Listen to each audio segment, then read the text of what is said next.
Hello everyone and welcome to Cinderful Gaming. I hope you're all doing well and I hope that you are all fighting that war against the grey. In today's video we have another Warhammer Black Library story to review for you.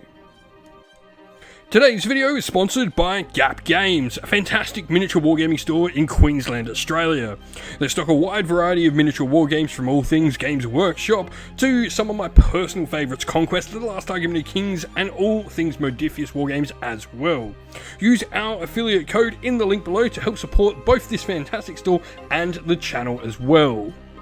In today's Black Library review, we're going to be talking about the ghosts of Barak-Minoz. The second full-length story by Guy Haley about the privateer captain Drecky Flint, his ship the Aisling, and his motley crew. Guy Haley is responsible for quite a lot of Black Library fiction of late, with more recent stories like Genefather, The Lost and the Damned, and Throne of Light, which is part of the Dawn of Fire series. As always, I do like to listen to an audio version of these stories, listening to them while I hobby, work, or just simply relax at night. Today's story was brought to life by two voice actors. First is Andrew James Spooner, who brought to life stories like Kragnos, Avatar of Destruction, The Blood of Asserheim, and Grombrindle, Chronicles of the Wanderer. Secondly is one of my personal favourites, Richard Reed, who actually voices Hadriel from the Angels of Death Warhammer Plus Warhammer TV series. Onto our feature story though, The Ghosts of Barak-Minoz. This picks up sometime after the events of Arknaut's Oath. Our crew, Drecky and the rest of them, are back in Barak Morna, refilling, resupplying and looking for their next big score. However, Drecky and his crew are about to have an unexpected summons to the local jail cells, and for once, it's not Drecky in them. Warning though, spoilers ahead if you haven't finished Arknaut's Oath. I would maybe stay away from listening to the rest of the review because it's kind of hard to talk about this without some of those spoilers coming out. But with that said, 3, 2, 1, we're getting into it now. Evtor, a former member of Flint's crew, thought lost and presumed dead, is alive and is in the jail cells. Though he has maybe gone just a little bit mad.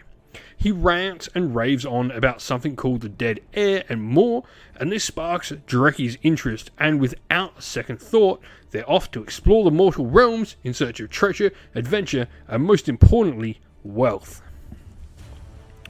This story takes us through all sorts of amazing places in the mortal realms, from the starting skyport and getting to explore the cool parts of that, to the wonders of the sky and the dangerous fifth air.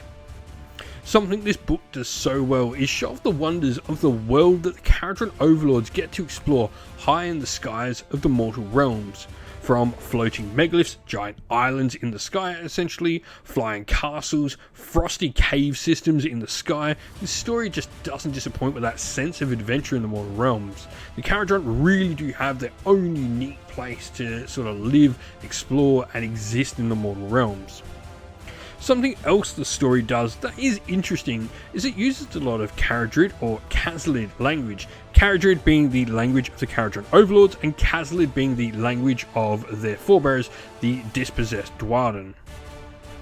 And during this and during the time we get the usage of this language, we have brief explanations of what it means in English. This at times can be a little too much, mostly during the first third or even just maybe first quarter of the story, I would say. But as the book sort of develops and the book sort of continues on, it spreads out, it becomes a lot less. But what it does with setting all this up is create fun moments when very colourful Kazlid or Kharadrid language is dropped, say slang or other things, and you know exactly what is meant when this is dropped because you've been informed about it. It's a smart way to maybe get through some foul language without actually having to write any of it down. The adventure here though is fun. It is, an adventure story first and foremost, and the mysteries of Barak-Minoz are really fun to explore and do keep you guessing quite a bit. There's definitely some twists and turns and things that you maybe don't expect along the way. All in all though, it is a really enjoyable story through the mortal realms and a very fun cast of characters led of course by Drecky Flint himself, who is just super fun to read about. A solid 4 out of 5 stars for me. Drecky, as I said, he's just cool, he's a fun character. If you did enjoy this story, or are looking to maybe check out some other stories about the Cavadron Overlords, I'd recommend checking out some other stories like the 2-part series of Overlords the Iron Dragon into Prophet's Ruin, or something that maybe features them in a prominent role like the Spear of Shadows, one of the 8 Lamentation stories. With that said though, if you have heard this story, let us know your thoughts about it down in the comments below. And so that is our review of the story for you. We hope you enjoyed it. Once again, don't forget to drop a comment down below. Let us know what you enjoyed about it. Give us a like, subscribe, and turn on your bell notifications for all the good things from the channel. Stay safe everyone, stay well, and most of all, keep fighting that war against the Grey. Ciao for now.